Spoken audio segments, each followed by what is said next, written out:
Hello, planet Earth. Welcome to my YouTube channel. We're at IDK, my BFF Jill 730. Jill 730.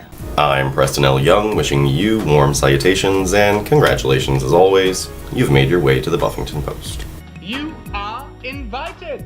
Today I'll be taking a break from the Buffyverse because it's time to talk about Game of Thrones Season 7, Episode 2, It's Stormborn.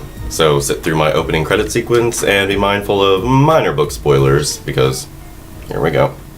Shall we begin? Like sand through the hourglass, so are the days of our lives.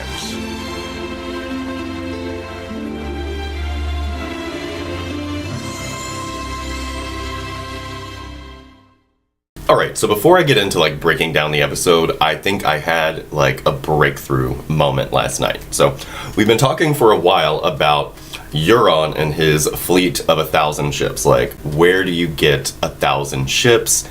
The Iron Islands don't have any actual wood, and so that's been a problem. And Sunday night's episode presented another problem. We have Euron. He storms the Greyjoy Martell ship, and he takes Yara, he kills the Sand Snakes, takes Ellaria and Tyene, okay? And the big thing that I was kind of complaining about was how in the world did he know, first of all, that they were on that ship, and secondly, that they were on that ship.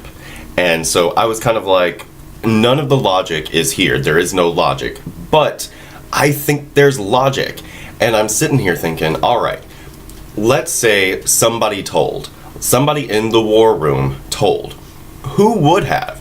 And then I thought, oh shit, it's Olenna. Olenna Tyrell, I believe, is behind Euron taking the Greyjoys and the Martells. Exactly. Because we have this scene wherein Jaime is trying to talk to Randyll Tarly and basically offer him the wardenship of the South. He says, you fight with us, we win, I'll make you warden of the South. One and done, come play with us. And Randyll, it seems like he's a little conflicted. And so what I'm thinking is, the Martells and the Tyrells are next door neighbors, and they're only separated by this mountain range, and so they have territory disputes and all this good stuff. It's like when your neighbor's trees are going over into your yard and you cut them down and you have these disputes and whatnot. And so the Martells and the Tyrells historically have been warring next door neighbors, and they don't like each other, but even if you don't like your next door neighbor, you respect them. And so what's become of Dorne is that these bastards who have no claim to the throne have come in and killed off the Martells. And so if somebody breaks into your neighbor's house and sets up shop, sure, you might not like your neighbors, but you don't want them to get murdered and for somebody else to just take their stuff and then start disputing with you over the tree in your yard and all this good stuff. It's no, it's not yours. And so I think that Olenna is working with Randyll Tarly, sharing information, and I think that she is the one who supplied Euron Greyjoy with the timber that he would need to make his ships. That would explain, first of all, how he up and made 1,000 fucking ships. It would also explain how he knew where they were. And with Randyll Tarly in the situation, it's maybe if he starts to think that, really he can win with Cersei, and he kind of goes back on Olenna's gonna have his motherfucking head. And I don't know why she would necessarily want to play with the Greyjoys, but I think they're all kind of playing Cersei. I think that Olenna, she's looking at it for real. She doesn't want Cersei on the throne, but then you're looking at this fucking dragon queen, no, dragons aren't cool for anybody, and Olenna is a very smart woman. There is a reason that the High Sparrow sent her out of King's Landing. He was you are too smart and too dangerous to be here. And so he sent that bitch away because she knows what the fuck is up. And another thing is, we shouldn't discount the fact that Olenna and Peter might still be in contact, because we know that Peter was in cahoots with Olenna when she killed Joffrey. I mean, Peter had Sansa on the first boat out of there. He knew it was coming. They knew what was up because they were in on it together. So if Olenna is playing Dany, and she's in cahoots with Peter and Randall Tarly and Euron Greyjoy, and they're all kind of sharing information so that they can bring Cersei down, but then turn around, unite, and get rid of this crazy bitch with all the dragons, I think I might have solved the logic problem. Olenna Tyrell behind it all. That was excellent. What do you think? So anyway, about this episode, the episode opens up and Varys is basically getting a stern talking to, and I'm over here like, come on, Daenerys, you sailed like down the River Rhoyne, across the Narrow Sea, which took you, I don't know, a month, and Varys was right there next to you this whole time.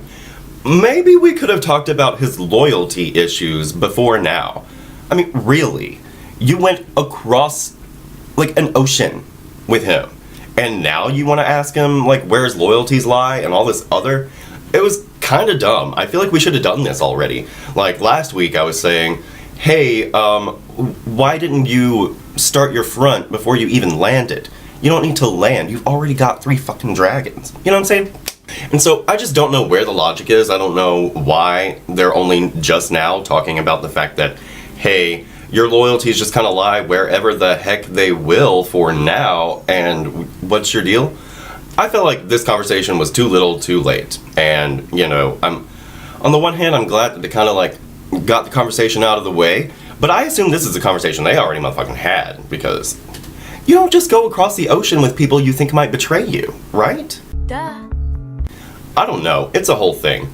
And, you know, Melisandre came in. She's like, hey, you and Jon need to get together and compare notes, hear what he has to say, listen to what he's seen.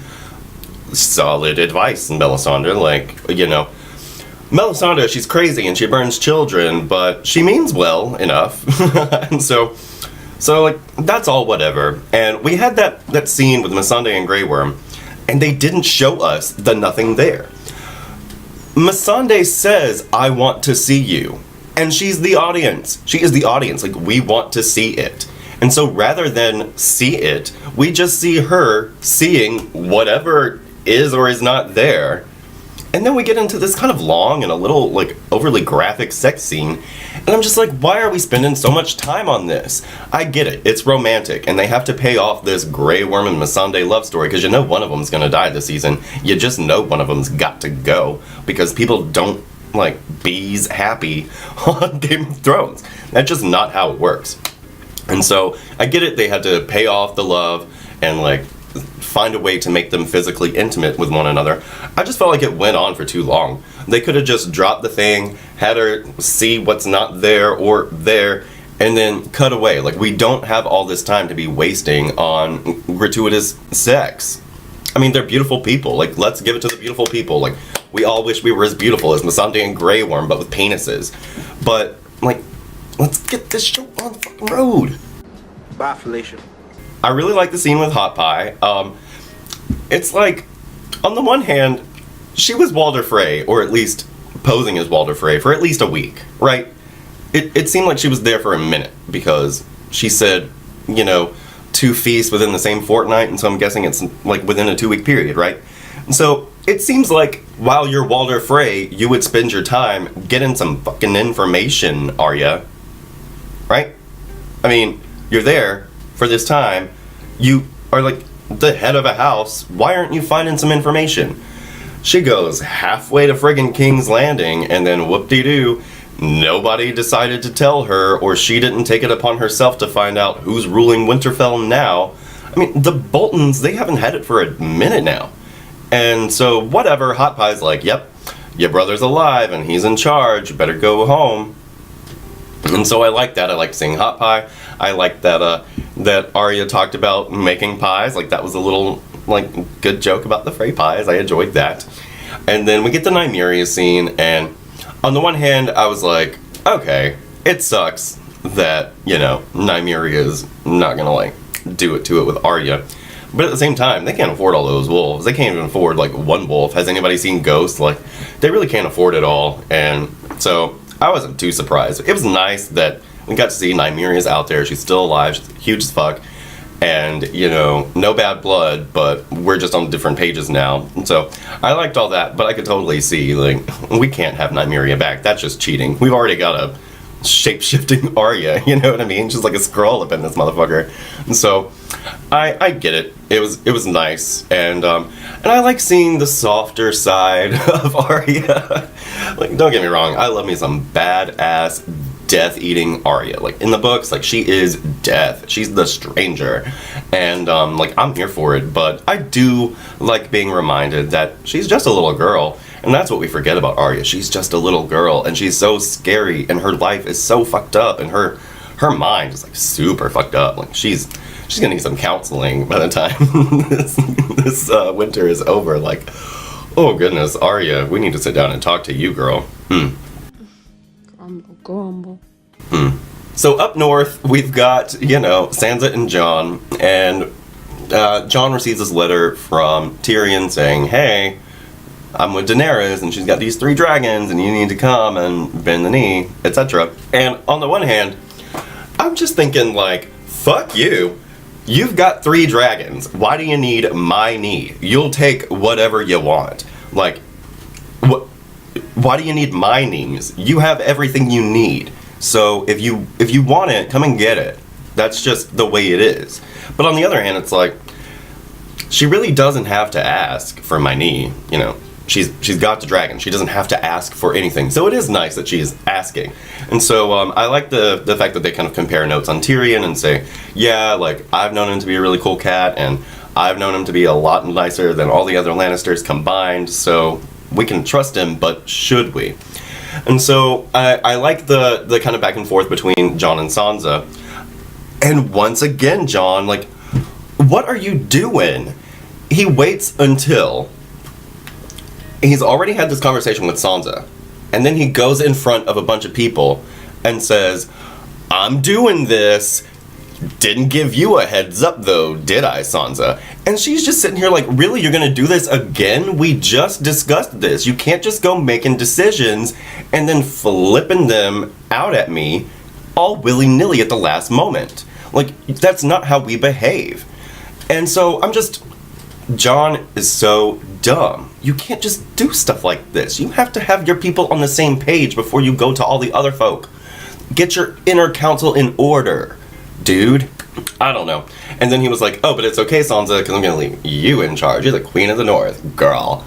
I'm just like, okay, sure, but let's talk about that before you just spring it on me in front of God and everybody.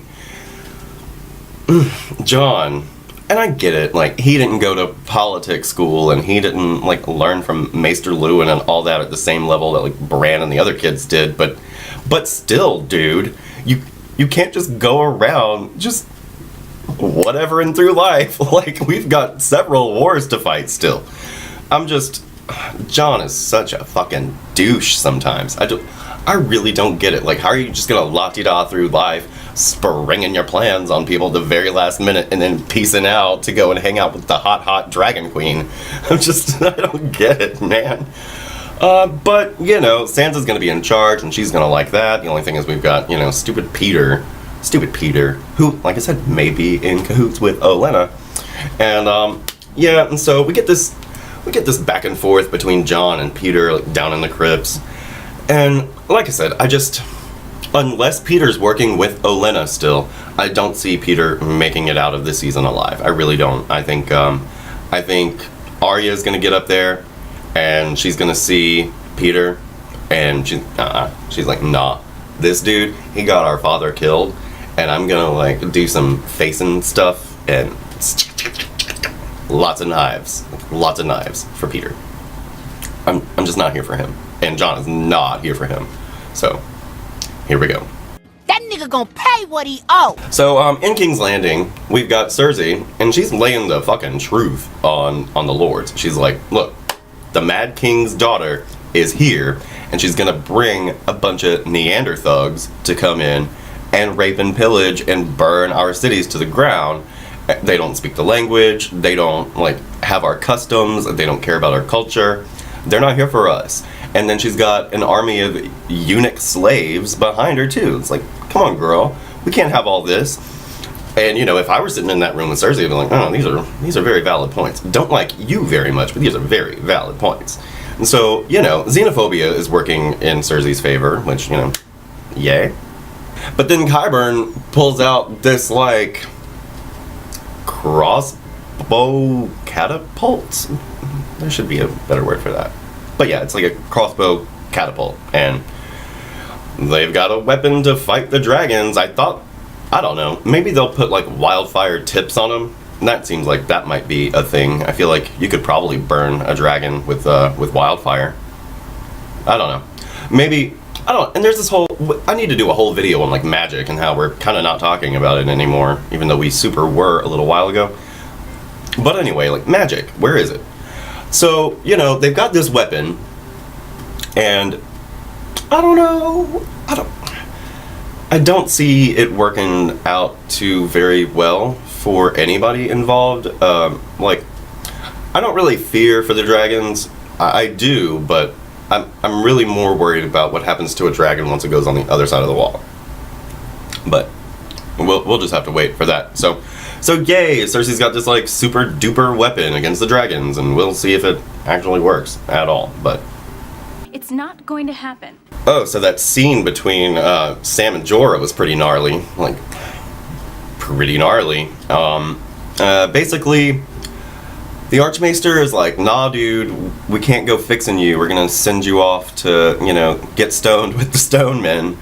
And, like, la-di-da, that's gonna be your life because you waited too long and you didn't cut off your fucking hand when you ought to have. And on the one hand, I can kind of see why he, you know, didn't cut off his hand, because he's a warrior and, like, that's his whole thing. He's like a hired hand, but I don't know.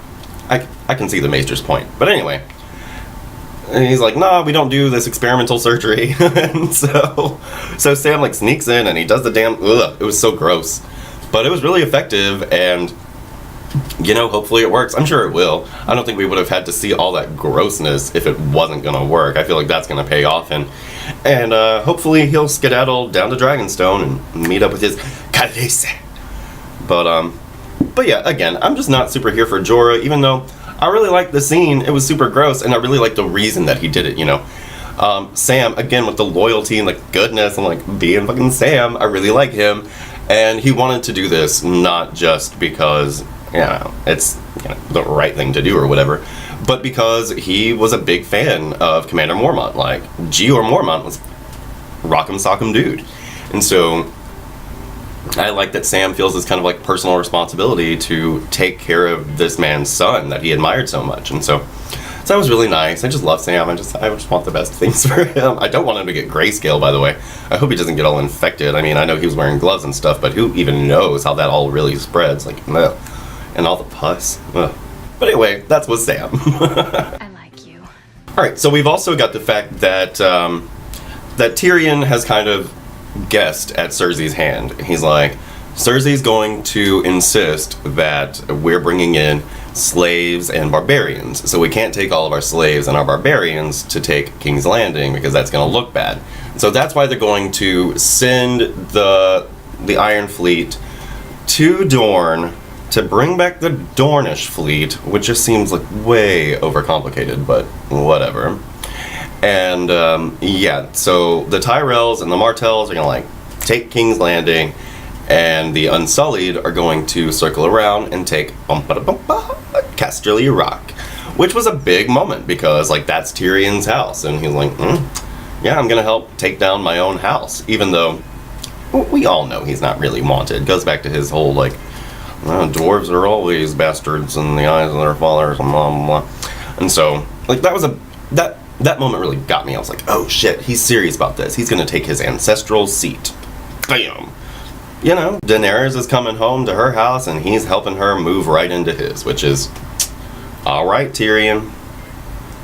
We've got Olenna, and she tells Daenerys, like, you've got to be a dragon. You're a dragon, be a dragon. And that's another thing.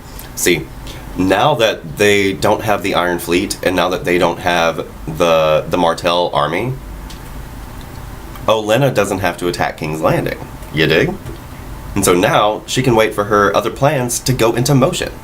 I'm really here for this Olenna theory. Like, I'm all about that Olenna theory.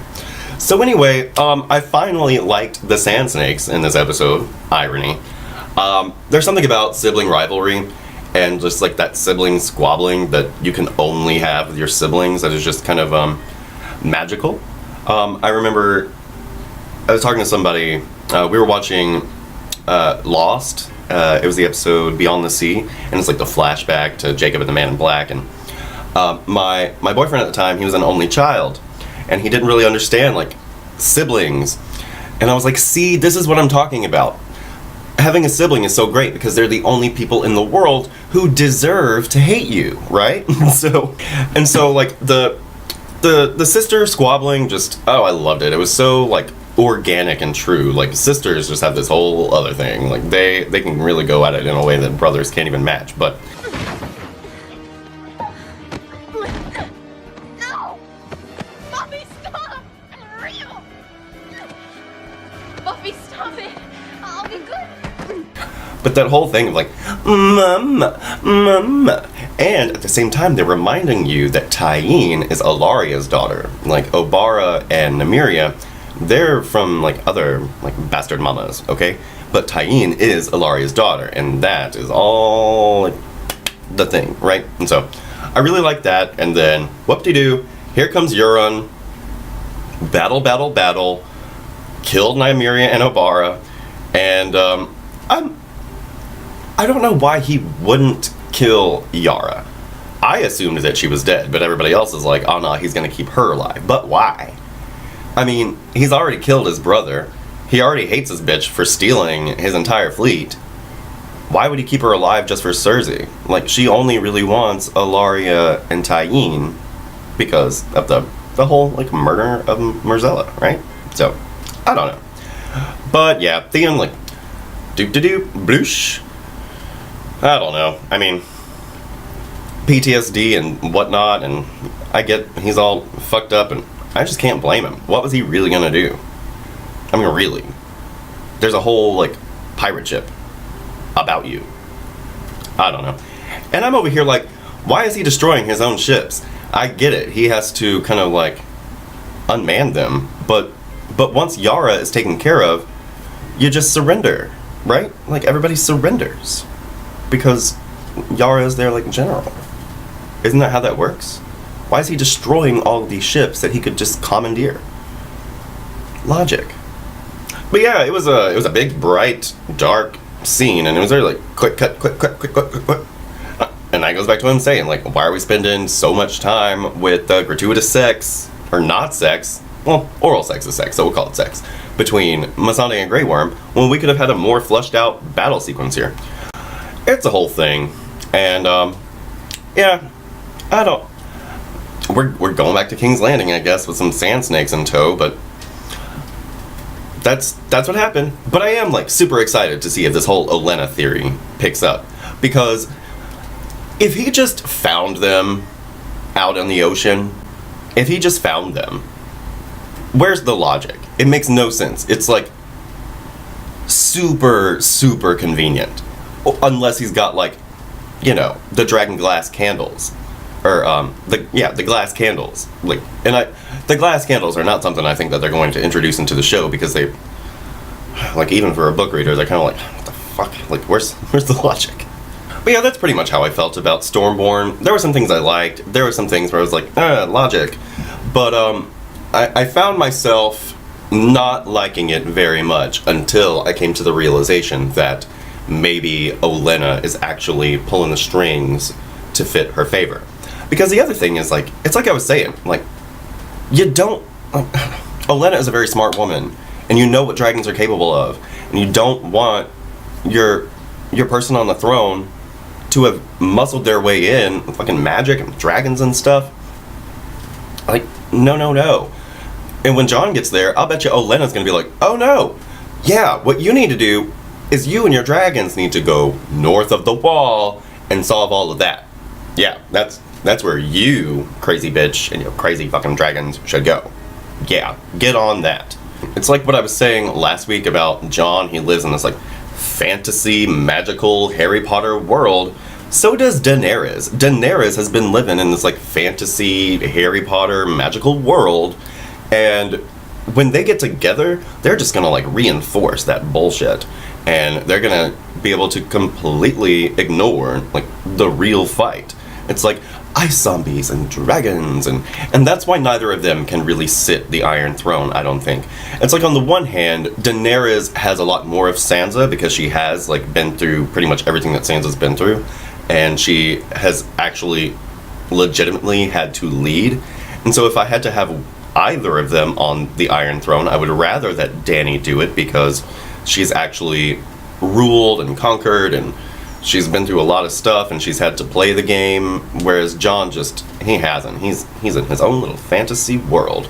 And it's like, Daenerys, she has kind of a leg in both worlds, but I really don't see either of them taking the throne when it really comes down to it. Because it's just Olenna smarter than to put her faith in this, like, 18-year-old girl. That's just how I see it. And I just don't see her sitting here playing for keeps with the Targaryens forever. But that's just me. And I guess this whole Olenna theory that I've suddenly come up with is just my way of coping with the breaks in logic. But imagine if it's right. Imagine if she gave him the timber to make all these ships, and then she and he are working behind Cersei and Daenerys' backs, and then they'll just have to eventually see where all the chips fall. I'm here for that shit. But anyway, Planet Earth, let me know what you thought of Stormborn in the comment section down below. I'm Preston L. Young. You can come right back here to the Buffyngton Post anytime for Buffy the Vampire Slayer reviews, Angel and Freddy Cruise 139 reviews, more Game of Thrones episode discussions, and more. I hope you're having a great 2017 so far, everybody. Be sure to like, comment, share, subscribe, and as always, question. Have yourself a great day today, and we'll see you next time. Bye. Pat here, pat there, and a couple of brand new straws. That's how we keep you young and fair in the merry old land of Oz.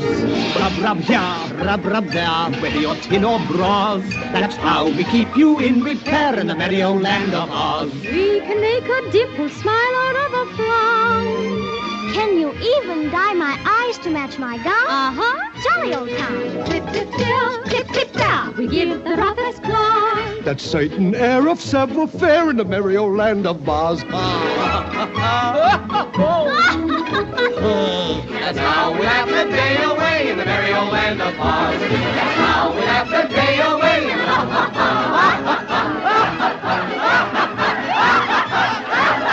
merry old land of Oz.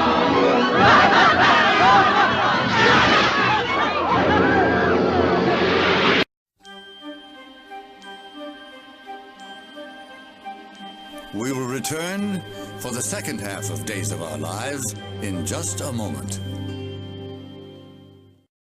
My BFF. Joe? 730.